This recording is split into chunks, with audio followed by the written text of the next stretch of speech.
Muito bom dia a todos, irmãos. Vamos dar início à nossa escola bíblica dominical com uma palavra de oração.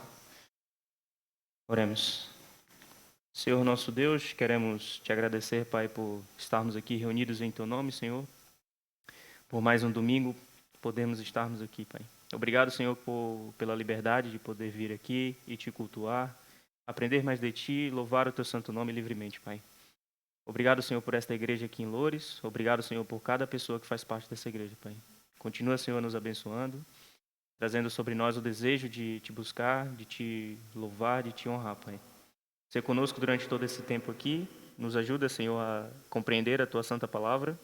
Nos ajuda, Senhor, a aplicar a sua santa palavra em nossas vidas e que nós possamos sair daqui, Pai, diferentes daquilo que entramos, porque ouvimos a tua voz através da tua palavra e que isso transforme nossas vidas, Pai.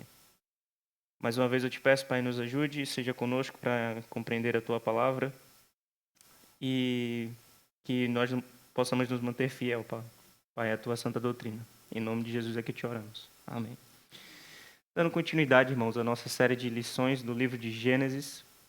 A semana anterior nós ficamos ali no capítulo 21, iniciamos o capítulo 21, falando sobre o nascimento de Isaac.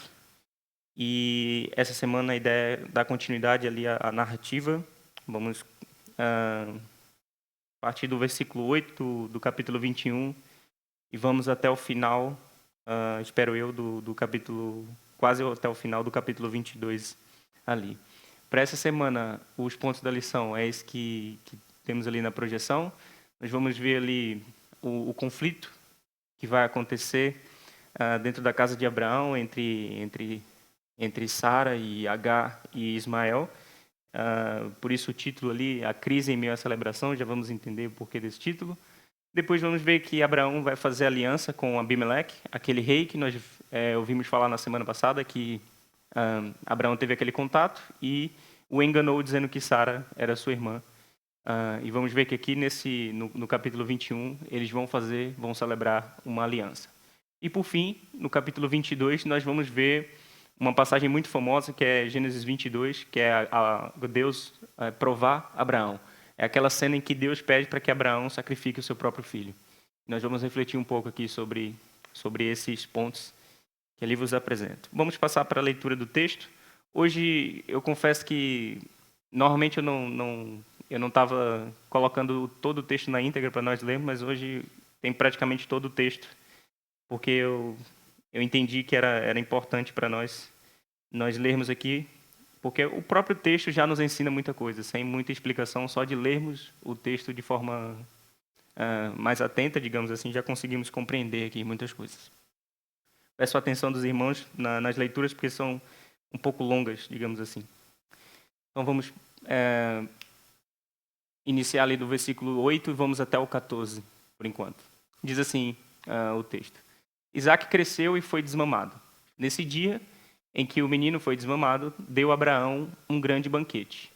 Vendo Sara que o filho de Agar, a egípcia, o qual ela dera à luz a Abraão, caçoava de Isaac, disse a Abraão, rejeita essa escrava e seu filho, porque o filho dessa escrava não será herdeiro com Isaac, meu filho. Pareceu isso muito penoso aos olhos de Abraão por causa de seu filho. Disse, porém, Deus a Abraão, não te pareça isso mal por causa do moço e por causa da tua serva. Atende a Sara em tudo o que ela te disser. Porque por Isaque será chamada a tua descendência, mas também do filho da serva farei uma grande nação, por ser ele teu descendente. Levantou-se, pois, Abraão de madrugada, tomou o pão e um odre de água, pô-los às costas de Agar, deu-lhe o menino e a despediu.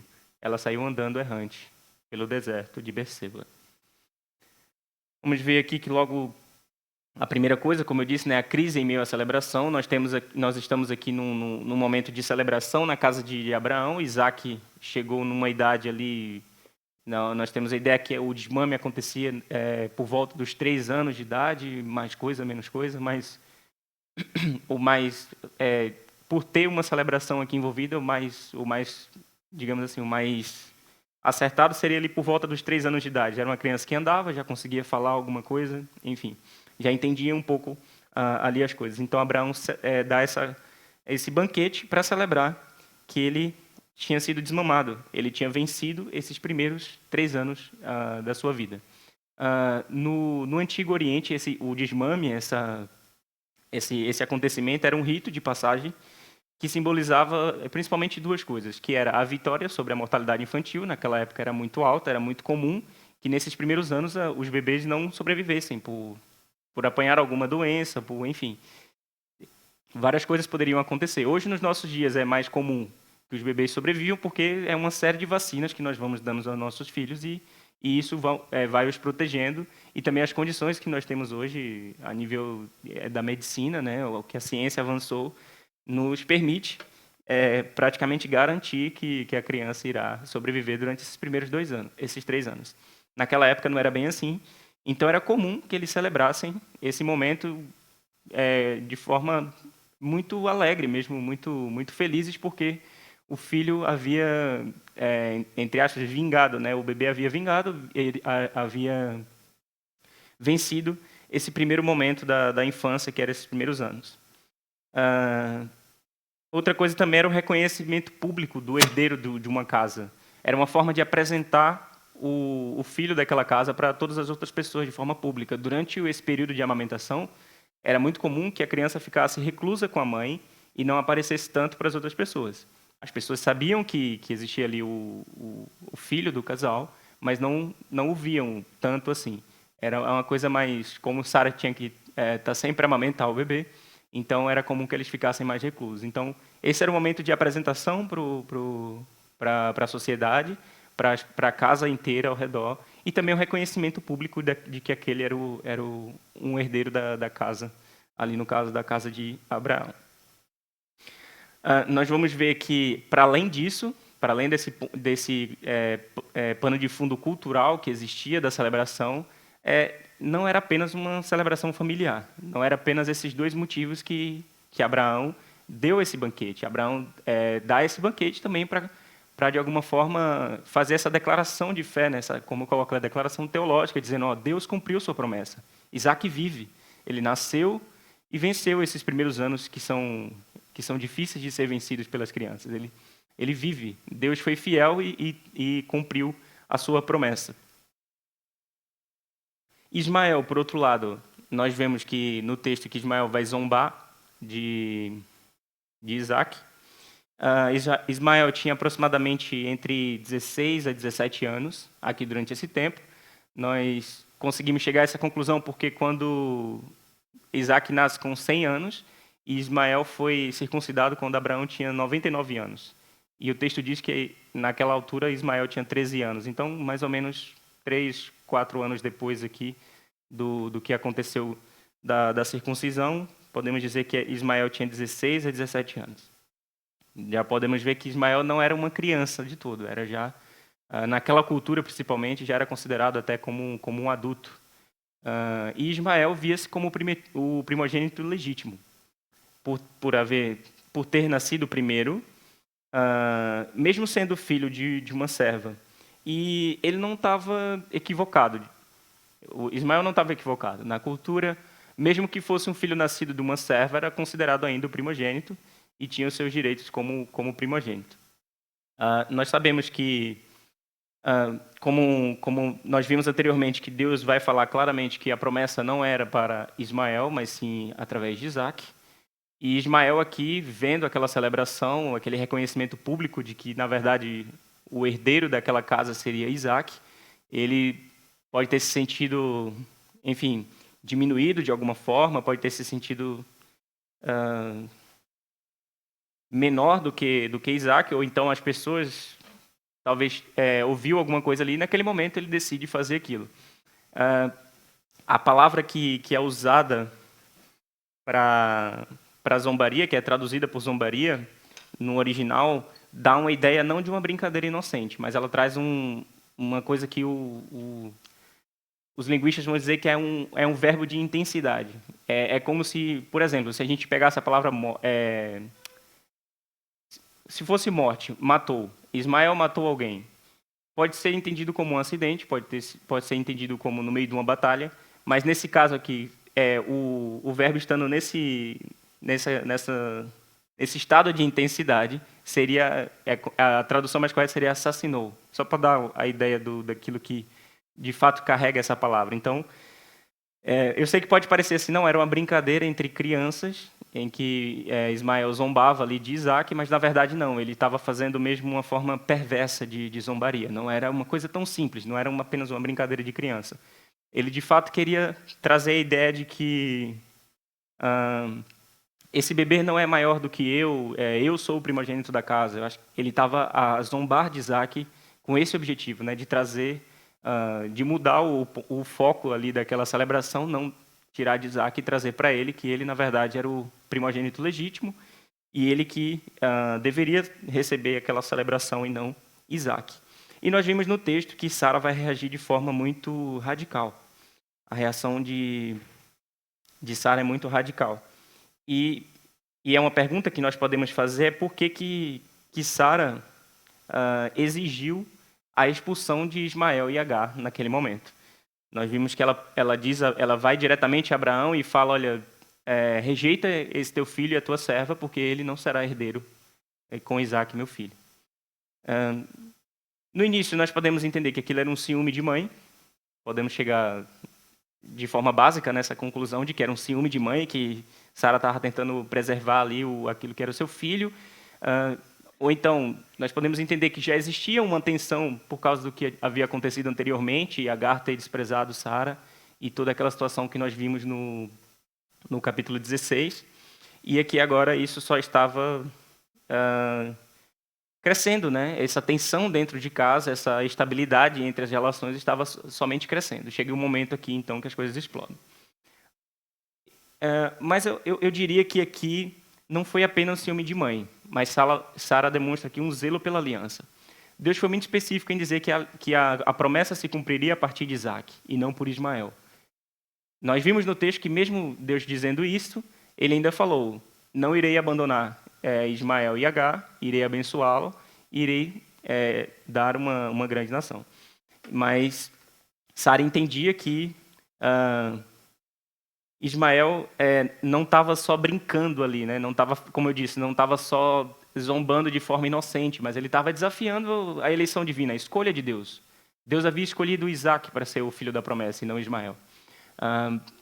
Como nós vimos em Gálatas 4:29, o apóstolo Paulo vai dizer, como porém outrora o que nascera segundo a carne perseguiu o que nasceu segundo o Espírito, assim também agora acontece.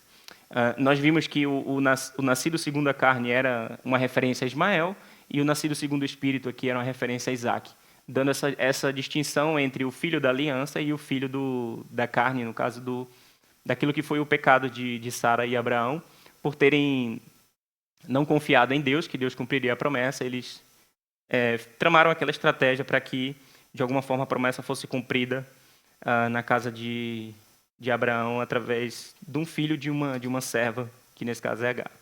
Então, Sara entendeu naquele momento que Ismael não estava só brincando, estava desafiando essa eleição divina, essa promessa de Deus, que Isaac, na verdade, não era o filho da promessa, e sim se colocando no lugar de Isaac. E Sara entendeu que a unidade da família estava em risco se eles continuassem convivendo juntos, se eles continuassem ali. O que nos faz nos pensar que a relação que existia dentro da casa de Abraão já era instável. Já havia alguma rivalidade entre Sara e Agar, possivelmente, e por Agar ter tido o filho primeiro, mas Isaac era o filho da esposa legítima, era o filho da promessa, como Deus havia falado, e ele que seria o herdeiro daquela casa. Sara entende que essa unidade estaria em risco porque isso era só um prenúncio daquilo que poderia acontecer mais na frente. Ela não tinha a ideia de que aquilo poderia ser resolvido de forma pacífica, mas que era necessário que o mal fosse cortado pela raiz, né? Que aquilo tivesse uma solução para aquela situação de forma radical. E nós podemos pensar assim, mas Sara, será que ela agiu da forma mais correta? Temos a confiança de dizer que sim, porque o próprio Deus vai confirmar a ação de Sara. O próprio Deus apoia a exigência de Sara e ainda promete a Abraão, olha, não se preocupe com a serva, não se preocupe com o teu filho, que eu o abençoarei porque ele é seu descendente. Dele farei também uma grande nação. Nós vimos isso nos versículos 12 e 13.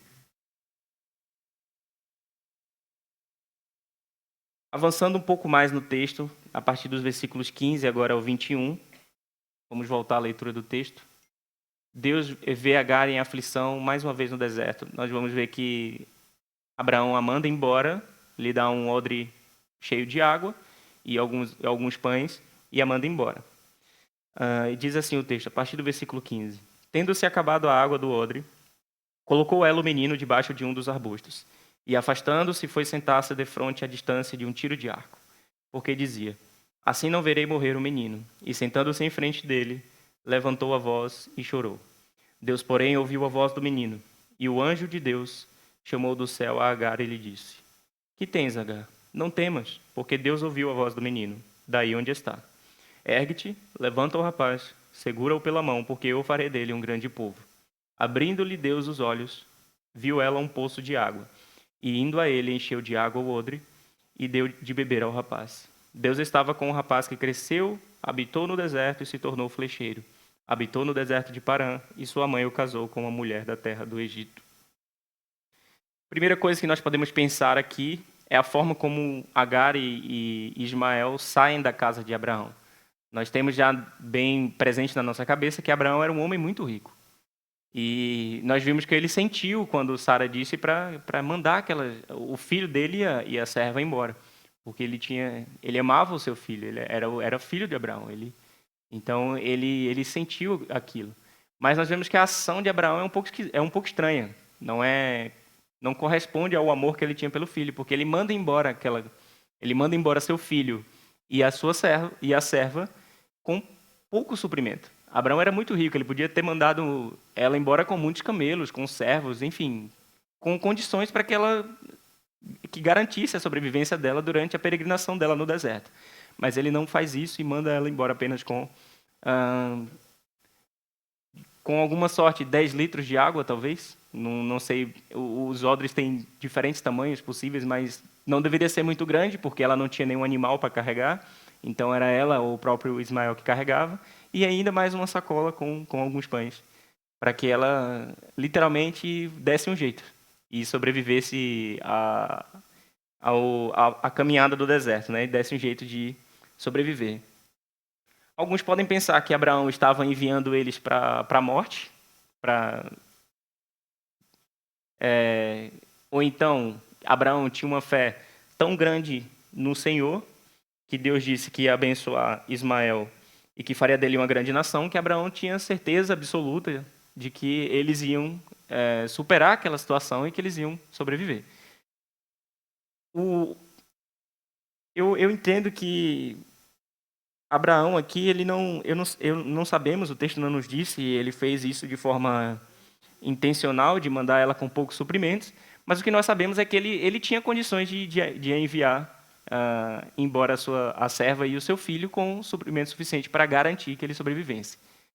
Não sabemos porque ele não fez isso, mas podemos tirar aqui a lição de que ele não fez aquilo que deveria ter feito, né? Ele deveria ter tentado garantir ali da melhor forma que o seu filho e também a serva sobrevivesse, que era a mãe do seu filho.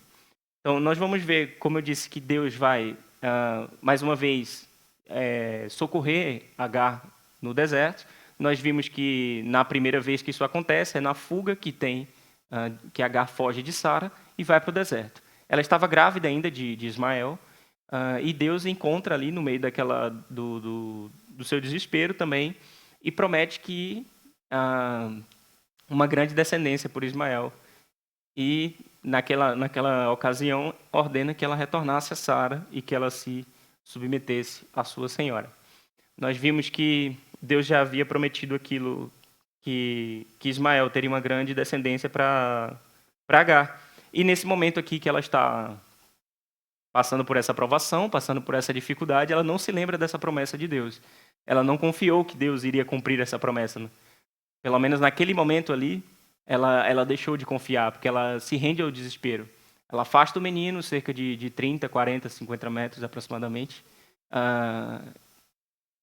Possivelmente se esconde atrás de uma rocha, de alguma coisa, para não ver o menino morrer de sede, porque eles já estavam há algum tempo sem água, e apenas chora. Ela poderia ter invocado o nome do Senhor, poderia ter orado, poderia ter pedido socorro, mas ela não fez isso. Ela se rendeu ao desespero. Ismael, nessa ocasião, já é adolescente, como eu disse, tinha cerca de 16 a 17 anos, e eles vão enfrentar outra vez esse desespero no deserto. Deus vai intervir novamente, mas dessa vez Deus não a manda voltar. E por que essa diferença aqui? Por que Deus não manda Agar voltar novamente? Ela havia sido, mais uma vez, saído da casa de Abraão e estava peregrinando no deserto. Deus socorre ela, mostra para ela ali naquele lugar onde tem água para que ela bebesse e não morressem de sede, mas ele não manda voltar. Ele apenas socorre ela e não permite que ela morra ali. Na primeira vez que Ismael ainda não havia nascido, a promessa precisava ser preservada dentro da casa de Abraão. Deus usa a proteção da casa de Abraão para que a promessa fosse cumprida na vida de Ismael, para que ele fosse preservado em vida, para que ele crescesse, para que ele se tornasse um jovem saudável, como ele está agora. Agora, na segunda vez, Ismael já é um jovem, já é um adulto, já é o que nós podemos dizer uma nação em potencial. Ele precisava era sair por aquela terra e conquistar o que ele deveria conquistar. E outra coisa é também que a separação de Ismael, Agar, e Abraão, e Sara e Isaac estava no plano de Deus. Em algum momento aquilo iria acontecer. E nós, crendo que Deus, sendo soberano, Deus escolheu esse momento aqui para separar eles da casa de Abraão. Mais uma vez, voltando àquilo que Sara fez, dando razão para aquilo que estava na mente de Sara, né? Daquilo que nós vimos que manter eles dentro da casa iria só crescer a estabilidade ali da relação familiar, iria criar ali dificuldades dentro da família. Então, tem uma coisa interessante aqui e aqui eu vou ser sincero que eu li, mas eu não percebi bem, olhando para o texto, se quem chora é Agar e Deus ouve o menino, ou se dá para nós entendermos aqui que os dois é que choram. Acho que o mais provável é entender que os dois é que choram naquela situação, porque o texto vai nos dizer que ela chora, levanta sua voz e chora, mas Deus ouve a voz do menino. Aqui pode ser um jogo de palavras, porque o significado do nome de Ismael é o Deus que ouve. Então, pode ser uma forma aqui de Moisés fazer um jogo de palavras e dizer que Deus ouviu a voz do menino, que estava a chorar no deserto. Mas é bem fácil para nós chegarmos à ideia de que os dois choraram naquele momento. Era um momento de desespero. Eles não sabiam se iriam sobreviver. Estavam passando por um momento muito difícil, não tinha água para beber. E nós sabemos que, por fome, ainda ficamos alguns dias, mas sem água não duramos muito tempo. Então, eles estavam no meio do deserto e sem água. Deus ouviu o choro do menino e foi misericordioso com ele.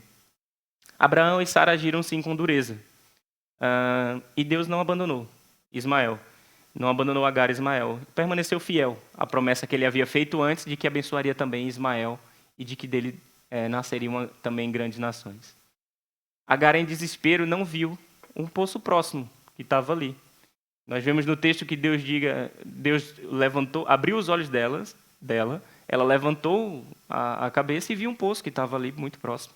Então, ela, no meio do seu desespero, o foco dela era tão grande na crise, naquilo que ela estava a passar, que ela não conseguiu ver um poço que estava próximo dela. Ou seja, Deus já havia, de alguma forma, conduzido ela para um local que tivesse água. Deus já havia providenciado para ela a sobrevivência no meio daquele deserto, mas ela, por ter se mantido focada na crise, ela não conseguiu ver a provisão de Deus. E quantas vezes para nós não enxergamos a provisão de Deus porque estamos focados na crise? Né? É muito mais fácil para nós focar na crise ao invés da providência de Deus. Há momentos onde Deus provê para nós a solução para as nossas dificuldades, para as nossas provações, e nós estamos cegos por causa... estamos tão focados na crise que ficamos incrédulos, não acreditamos de que Deus pode nos tirar daquela situação. E às vezes a solução está bem à nossa frente e nós não vemos isso. Quando focamos na crise, nós tiramos os olhos de Deus e perdemos a vista, a providência dele, a sua provisão. Um exemplo e na hora foi o que eu me lembrei quando eu estava pensando sobre isso, foi o exemplo de Pedro, quando Pedro anda sobre as águas. Enquanto ele se manteve olhando para Cristo, com foco em Cristo, ele caminhou sobre as águas. Quando ele passou a prestar atenção na tempestade, ele afundou, porque ele perdeu o foco aonde ele deveria focar, que era em Deus, em Cristo, que estava ali naquele momento. Ele focou na tempestade, que era a dificuldade que estava ali naquele momento, e afundou. Ele perdeu a fé de que ele poderia caminhar sobre as águas. Cristo vai o repreender, dizendo que ele era um homem de pouca fé, porque ele não manteve os seus olhos fixos naquilo que era o mais importante, que era no próprio Deus ali, no caso, em Cristo. Até aqui esse ponto, eu sei que foi um pouco rápido, mas desses primeiros versículos, ficou alguma dúvida daquilo que aconteceu, dessa situação toda de Isaac e Ismael e essa celebração? Alguém quer fazer alguma questão aqui desse primeiro ponto, antes de nós avançarmos aqui mais na lição? Algum comentário? Alguma coisa que queira acrescentar? Ok, não havendo, vamos avançar então para o segundo ponto da lição, que é a aliança entre Abraão e Abimeleque. Lembram-se que eu havia falado que Abimeleque possivelmente havia recebido Abraão na sua casa, havia prestado toda aquela hospitalidade, enfim, não só pelo interesse que ele tinha por Sara, por ter achado Sara muito bela e ter exigido Sara para si, digamos assim, né? Mas Abraão tinha outras intenções.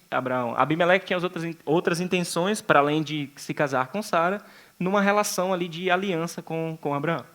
E nós vamos ver que isso vai acontecer aqui. Gênesis 21, dos versículos 22 a 24. Por esse tempo, aproximadamente ali, em simultâneo daquilo que estava a acontecer com Ismael e Agar, Abimeleque e Ficol, comandante do exército de Abimeleque, disseram a Abraão: Deus é contigo em tudo o que fazes. Agora, pois, jura-me aqui por Deus que não me mentirás, nem a meu filho, nem a meu neto, e sim que usarás comigo e com a terra que tens habitado daquela mesma bondade com que eu te tratei. Respondeu Abraão: juro. Abimeleque ali pede a Abraão que faça um juramento e não agir falsamente. Aquilo é muito específico porque já havia acontecido antes. O primeiro contato que Abimeleque e Abraão têm juntos, como eu disse, Abraão e também Sara engana Abimeleque, dizendo que Sara eles eram irmãos e não marido e mulher, e faz com que Deus ali gerasse uma punição temporária ali em Abimeleque, né? Nós vimos que ele ficou doente, que a sua casa também ficou doente, as mulheres da casa dele deixaram de ter filhos, enfim, enquanto Sara esteve ali na sua casa. Deus aparece para Abimeleque, diz o motivo que aquilo estava a acontecer, era porque Sara, na verdade, era casada com Abraão. E então ele devolve Sara a Abraão e se livra daquela doença.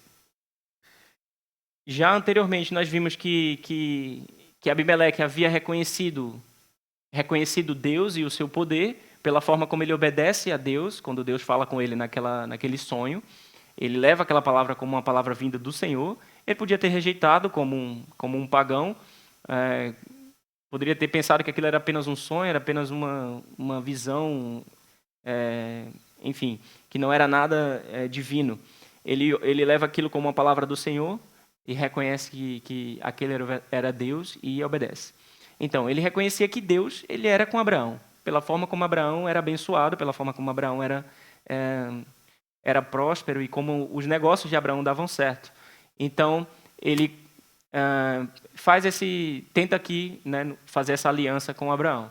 Nós vamos ver que Abraão concorda com ele em jurar, mas antes de celebrar a aliança, Abraão ali já responde dizendo: juro. Mas antes de celebrar a aliança de maneira formal, Abraão levanta uma questão de um poço que havia sido tomado por força, né? Tomado à força pelos servos ali de Abimeleque. Versículos 25 a 28. Nada obstante, Abraão repreendeu a Abimeleque por causa de um poço de água que os servos deste lhe haviam tomado à força. Respondeu-lhe Abimeleque: não sei quem terá feito isso. Também nada me fizeste saber. Nem tampouco ouvi falar disso, senão hoje. Tomou Abraão ovelhas e bois, e deu-os a Abimeleque. E fizeram ambos uma aliança. Pôs Abraão à parte 7 cordeiras do rebanho. Então, antes de selar a aliança, Abraão resolve essa questão do poço aqui. É uma forma dele obedecer um princípio de paz e justiça. E aqui demonstrando muito o caráter de alguém que anda com Deus, que está próximo do Senhor. Abraão faz aquilo para que não houvesse depois Imaginem que Abimeleque falecesse, o seu filho ainda poderia saber daquilo, mas o neto talvez não, então muda a gestão ali. Era uma cidade-estado, as dinastias não eram tão estáveis. E, de repente, alguém levanta a questão de que, na verdade, Abraão havia tomado de volta aquele poço de forma à força, sem ter celebrado aqui esse acordo. Fazendo esse acordo aqui formal e resolvendo essa questão aqui antes do juramento, ele coloca ali de forma pública de que ele havia negociado de volta aquele poço, estabelecendo aqui o princípio de paz e justiça, para que ele se mantivesse em paz com aquele povo e para que fosse feita justiça, que o poço fosse devolvido a Abraão, que ele próprio havia cavado aquele poço. E aqui, muito importante naquele povo, a questão do poço de água, que era o poço de água naquela região, por ser uma região de pouquíssima água e muito árida, muito deserta, era um motivo mesmo de guerra entre os povos. Quando havia acontecia algo desse tipo, de tomarem à força um poço de outro povo, no caso outro senhor aqui, que era Abraão, normalmente declarava-se guerra e aqueles senhores ali, funcionava muito parecido com o feudalismo, né? Eram senhores feudais ali, e eles entravam mesmo em conflito, em guerra, por causa daquele poço, porque o poço trazia um dos bens essenciais para a sobrevivência deles ali, que era a água. Temos que lembrar também que o juramento em toda a Bíblia é levado com muito rigor. É uma coisa muito séria jurar. Nós vemos isso através de toda a Bíblia. Não há possibilidade daquele juramento que Abraão fez não ser cumprido. Não há. Eu sei que hoje em dia nós por vezes vemos pessoas jurarem assim por coisas até absurdas e depois não cumprem com aquilo que juraram, mas naquela época o juramento era algo muito sério. Nós temos exemplos na Bíblia como, agora não quero errar o nome, eu penso que é Jefté, o juramento que ele tinha feito por causa da sua filha e ele teve que cumprir. Ele jurou que a primeira pessoa que saísse da sua casa, ele iria oferecer em holocausto ao Senhor. E por causa da vitória que ele havia conquistado. E a primeira pessoa que sai da sua casa é sua única filha. E entra naquele conflito ali de que ele teria que cumprir aquele juramento. Então, Abraão faz esse juramento e vai celebrar aqui uma aliança com Abimeleque. E como eu disse, Abraão não queria que no futuro acontecesse, dissessem que ele havia tomado o poço à força, né? Então, os versículos mais à frente, do 30 até o 34, vai nos trazer bem presente essa ideia, que ele tinha falado que tinha separado 7 cordeirinhas no final do trecho anterior, e aqui ele vai explicar o porquê. Abimeleque pergunta, olha, por que tu separaste essas 7 cordeirinhas? E aí Abraão vai explicar. Respondeu Abraão, receberás das minhas mãos as 7 cordeiras, para que me sirvam de testemunho de que eu cavei este poço. Por isso se chamou aquele lugar Berseba, porque ali juraram eles ambos. Assim fizeram aliança em Berseba, levantaram-se Abimeleque e Ficol, comandante do seu exército, e voltaram para as terras dos filisteus. Plantou Abraão tamargueiras em Berseba e invocou ali o nome do Senhor, Deus eterno. E foi Abraão, por muito tempo, morador na terra dos filisteus. Eu não sei se eu mencionei isso anteriormente, mas Abimeleque, rei de Gerar, era o rei de uma terra da Filístia, era filisteu. Abimeleque era um filisteu. Nós temos na nossa mente de quem eram os filisteus, por causa das grandes batalhas que Davi travou contra eles, das grandes vitórias que Davi conquistou, e todo aquele conflito que havia, toda a opressão por parte dos filisteus, que acontecia no período ali no início da monarquia de Israel, né? O período de Saul e também de Davi. Mas nessa época ainda não havia instituído uma nação por parte do povo de Abraão, e aqui eles começam com uma aliança. O que é confuso para nós entender que depois no futuro como aquela aliança foi esquecida, né? Porque lá na frente, depois, quando os filhos de Abraão voltam para aquela terra, os filisteus não agem de forma a honrar aquela aliança, mas sim tentam destruir, na verdade, o povo de Israel. O número 7 ali das cordeirinhas está associado a uma ideia de perfeição. Nós vemos que isso é muito comum na Bíblia, sempre que traz essa... que está ligado a uma aliança, uma coisa desse gênero, é sempre o número 7, porque traz essa ideia de completude, de perfeição, está sempre relacionado ali ao juramento também, o número 7. Não há nenhum outro significado mais profundo no número 7, é só mesmo essa ideia de perfeição que tem aqui dentro do Antigo Testamento, principalmente. E ao entregar aqueles 7 cordeiros, Abraão formalizava publicamente que o poço foi cavado por ele, como ele próprio disse, né? Para que elas sejam testemunhas de que eu cavei esse poço. Eu não batalhei contra si e tomei o poço de volta, mas eu cavei esse poço, ele foi tomado de mim e agora ele está voltando para as minhas mãos. E aqui é a posse legítima, né? sem recurso à força. E evitaria, como eu disse, as futuras disputas, pois o acordo aqui ele é ratificado com testemunhas, de forma pública, e também com sinais visíveis, que aqui, no caso, as cordeiras. E ao invés de continuar a disputa, né, Abraão podia ter agido logo quando foi lhe tomado o poço e ter tentado tomar de volta, mas ele age, como eu disse, estabelecendo o princípio de paz e justiça, demonstrando muito forte aqui o caráter de alguém que anda com Deus, que busca a integridade diante do Senhor. Nós temos essa referência em Romanos 12, no versículo 18. O apóstolo Paulo vai nos dizer: se possível, quanto depender de vós, tende paz com todos os homens. E aí, antes mesmo do apóstolo Paulo escrever isso, nós vemos aqui que Abraão segue esse princípio de paz e justiça, porque ele era um homem que andava com o Senhor, que ele buscava integridade diante do Senhor. Nós vimos ali ainda no texto que, no fim de toda aquela situação, no final da celebração da aliança, Abraão planta uma tamargueira e invoca ali o nome do Senhor. Existe aqui um simbolismo por trás dessa árvore plantada por Abraão. A árvore que é escolhida por Abraão não é de todo assim por acaso, né? Existe uma relação entre a árvore e aquilo que ele queria comunicar com aquele ato. Então, plantar aquela tamargueira ali em Beceba comunica a intenção de permanência. Primeiro, quando você plantava uma árvore num local, você indicava que você iria passar a viver ali de fato, iria fixar sua residência ali.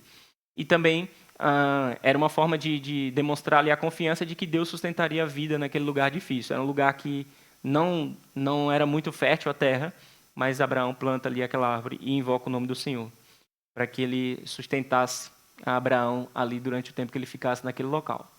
A tamargueira de Abraão provavelmente funciona ali como um marco de hospitalidade. Lembram-se daquilo que nós vimos anteriormente, daquilo que Abraão demonstrou de hospitalidade?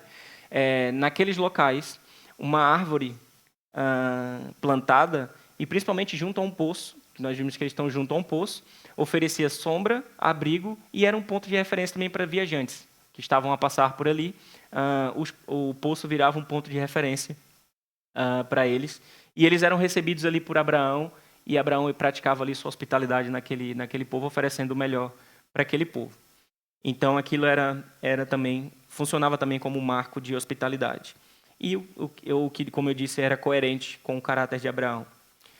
O texto depois vai conectar a plantação da tamargueira com o fato de Abraão invocar o nome do Senhor. O texto vai dizer, né?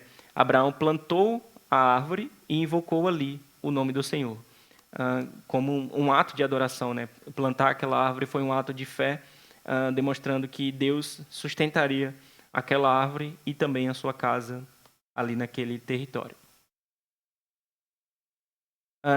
O nome que usa ali na passagem já é um nome diferente para Deus, né? Nós vamos vendo ao longo do texto de Gênesis que vão aparecendo diversos nomes aqui para o Senhor. Aqui é mais um nome novo que é Olã, o Deus eterno. Aqui trazendo essa ideia um Deus que não tem início nem fim, ele sempre existiu. o Deus que sustenta todas as coisas. Então, terminando aqui, né, esse ponto o conflito que houve na casa de Abraão, a celebração dessa aliança, vai se passar algum tempo, as coisas vão esfriar, digamos assim. Abraão fixou residência ali em Beceba, passou a viver ali naquele local. Ele já não está mais em Hebrom, mas fixou-se ali em Beceba, naquela região, e passa a viver ali. E um dia Deus mais uma vez vai falar com Abraão. Não sabemos quanto tempo passa, mas acredito que tenha sido pelo menos 10 anos, aproximadamente, e Deus vai aparecer novamente para Abraão, e é o terceiro ponto da nossa lição, que Deus vai provar Abraão. E nós vamos ver aqui uma fidelidade inquestionável por parte de Abraão. Gênesis 22, versículos 1 a 3. Depois dessas coisas, pôs Deus Abraão à prova e lhe disse: Abraão, este lhe respondeu: Eis-me aqui. Acrescentou Deus: Toma teu filho, teu único filho, Isaque, a quem amas, e vai-te à terra de Moriá. Oferece-o ali em holocausto, sobre um dos montes, que eu te mostrarei. Levantou-se, pois, Abraão de madrugada, e tendo preparado o seu jumento, tomou consigo 2 dos seus servos e a Isaque, seu filho. Rachou lenha para o holocausto e foi para o lugar que Deus lhe havia indicado. Abraão ouve a ordem e obedece sem questionar. Ele não demonstra dúvida nenhuma diante daquela exigência que, se formos parar para pensar, é de toda estranha. Deus estava pedindo uma coisa que ele próprio reprovava, que era o sacrifício humano. Deus estava pedindo o sacrifício de um filho de que ele próprio prometeu para Abraão. De uma promessa que Deus havia feito para Abraão, dizendo que ele, a partir daquele menino, daquela criança, viria toda a descendência de Abraão e seria uma descendência incontável. E mesmo assim Abraão obedece a Deus. Moisés, quando escreve aqui esse texto, ele quer passar essa mensagem para o povo israelita de que Abraão é esse exemplo para eles de fidelidade ao Senhor. Esse era um dos objetivos de Moisés aqui. Demonstrar a fidelidade do servo de Abraão ao Senhor e demonstrar também a forma como Deus intervia na história. A forma como Deus era fiel para cumprir as suas promessas e como ele era soberano, controlando tudo aquilo que ia acontecendo, independente das nossas falhas, independente dos desvios, Deus estava, contudo, sob o seu controle. A Bíblia não nos diz nada acerca das emoções de Abraão naquele momento, nem no período que ele faz de viagem, pela distância entre Beceba e o Monte Moriá. São cerca de 80 quilômetros, então dava uma viagem ali de aproximadamente 3 dias de boa caminhada, né? De uma caminhada num bom ritmo. Então, durante 3 dias, Abraão tinha aquela ordem de Deus na cabeça e ele estava caminhando com o seu filho, indo em direção ao lugar que ele iria sacrificar o seu próprio filho. Como eu disse, não sabemos o que passava na cabeça de Abraão, mas sabemos que ele, de forma inquestionável, obedeceu ao Senhor. E Abraão vai demonstrar aqui a verdadeira fé. E é aqui que ele mostra que ele vence a prova daquilo que Deus havia lhe exigido, né? Ele vai demonstrar essa fé inquestionável no Senhor. Abraão demonstra essa obediência absoluta no Senhor, mesmo em provas, em situações em que parecem contrariar a lógica da própria promessa. Como eu disse, Abraão iria sacrificar o filho da promessa. Como é que a promessa seria cumprida se ele matasse o filho da promessa? Por que ele havia de fazer aquilo, né? E a fé verdadeira, ela se expressa exatamente nisso, não apenas em crer nas promessas, mas em crer naquele que faz as promessas, em obedecer prontamente a Deus. Nesse momento aqui, só lendo o texto de Gênesis, nós não entendemos qual era, como eu disse, o sentimento de Abraão. Mas na frente do Novo Testamento, nós temos a revelação daquilo que Abraão pensou naquele momento. O autor aos Hebreus vai nos trazer essa explicação. Hebreus, capítulo 11, dos versículos 17 a 19. Diz assim: pela fé, Abraão, quando posto à prova, ofereceu Isaque. Estava mesmo para sacrificar o seu unigênito, aquele que acolheu alegremente as promessas, a quem se tinha dito: em Isaque será chamada a tua descendência, porque considerou que Deus era poderoso até para ressuscitá-lo dentre os mortos, de onde também, figuradamente, o recobrou. A fé que Abraão tinha era que mesmo que ele matasse Isaque, de alguma forma Isaque voltaria a viver e a promessa seria cumprida. Ele tinha plena certeza de que a promessa seria cumprida, independente de que se ele próprio matasse Isaque, Deus iria ressuscitá-lo e iria fazer com que a promessa fosse cumprida e se manteria fiel àquilo que Deus havia prometido. Mais à frente, avançando ainda um pouco mais no texto, versículo 4 do capítulo 22 de Gênesis, nós vamos ver aqui a providência do Senhor e também a sua fidelidade para com a sua promessa. Versículo 4 a 6 diz assim: Ao terceiro dia, erguendo Abraão aos olhos, viu o lugar de longe. Então disse aos seus servos: Esperai aqui com o jumento. Eu e o rapaz iremos até lá, e havendo adorado, voltaremos para junto de vós. Tomou Abraão a lenha do holocausto e a colocou sobre Isaque, seu filho. Ele, porém, levava nas mãos o fogo e o cutelo. Assim, caminhavam ambos juntos. Como eu disse, Deus havia prometido que Isaque era o filho da promessa. E Abraão aqui ele age com certeza de que Deus poderia ressuscitá-lo se necessário.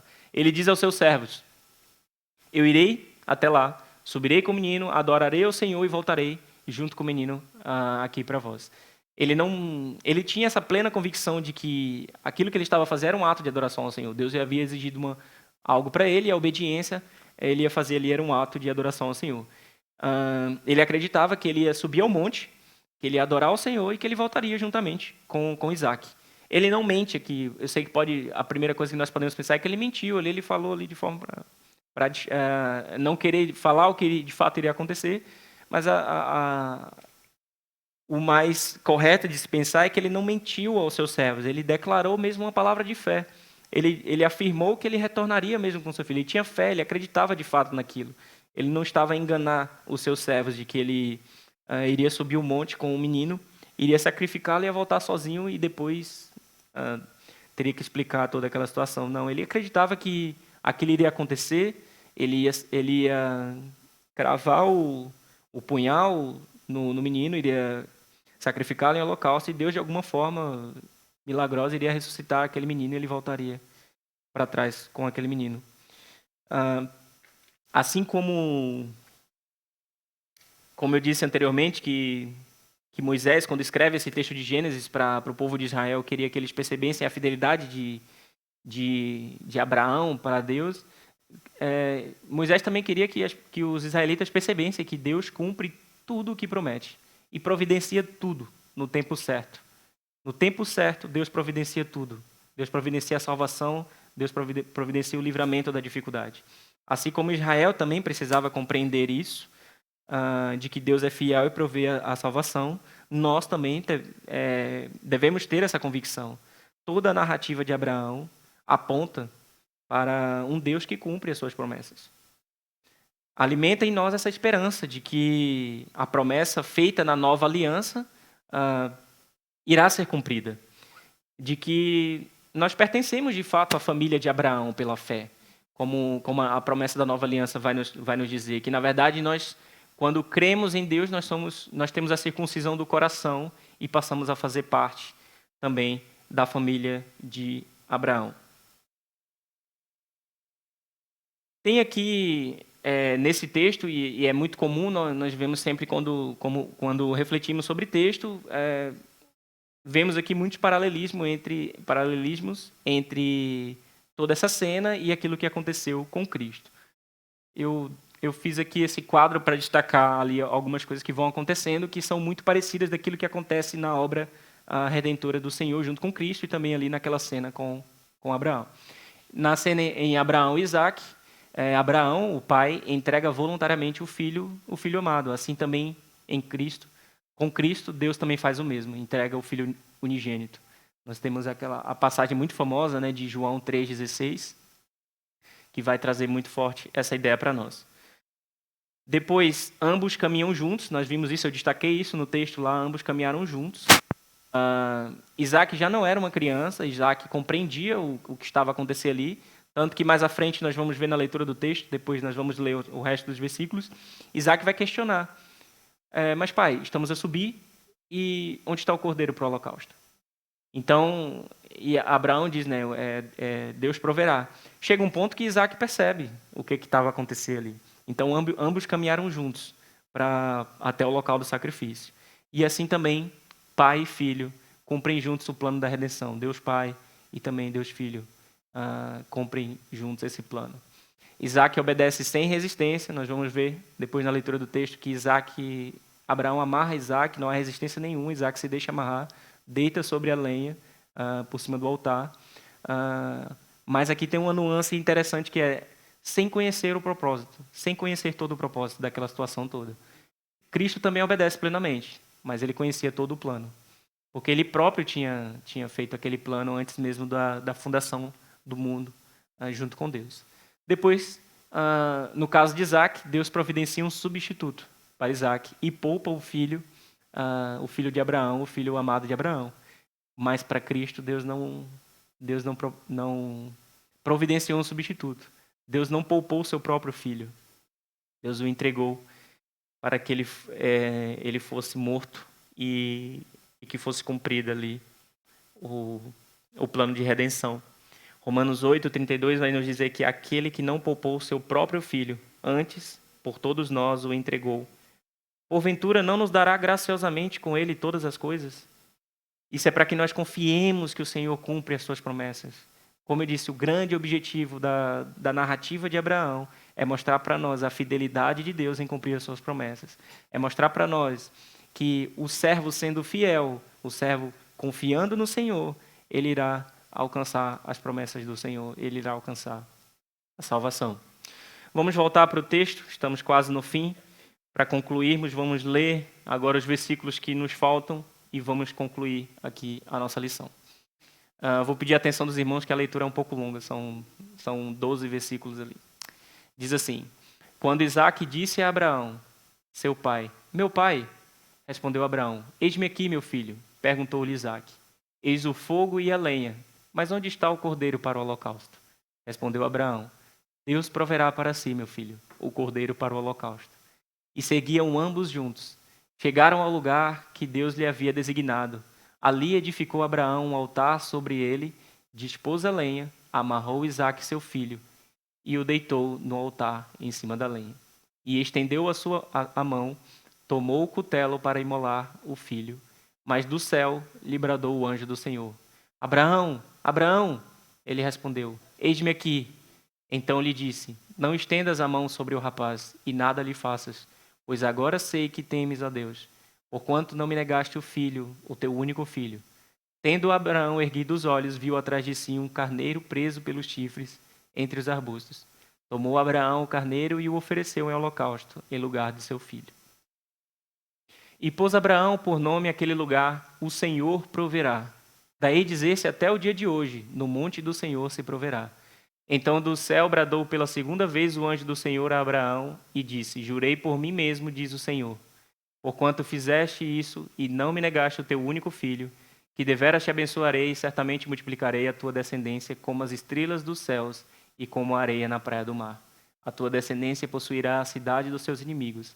Nela serão benditas todas as nações da terra, porquanto obedeceste a minha voz. Então voltou Abraão aos seus servos e juntos foram para Beceba, onde fixou residência. Então, para concluir, nós vimos que após esse episódio da aprovação de Abraão, vemos mais uma vez a fidelidade do Senhor às suas promessas. E como eu disse, esse é o grande objetivo de Moisés aqui em escrever para os israelitas e também para nós a narrativa de Abraão.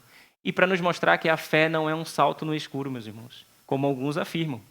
A Bíblia vai nos declarar que a fé é a certeza das coisas que se esperam, a convicção de fatos que não se veem.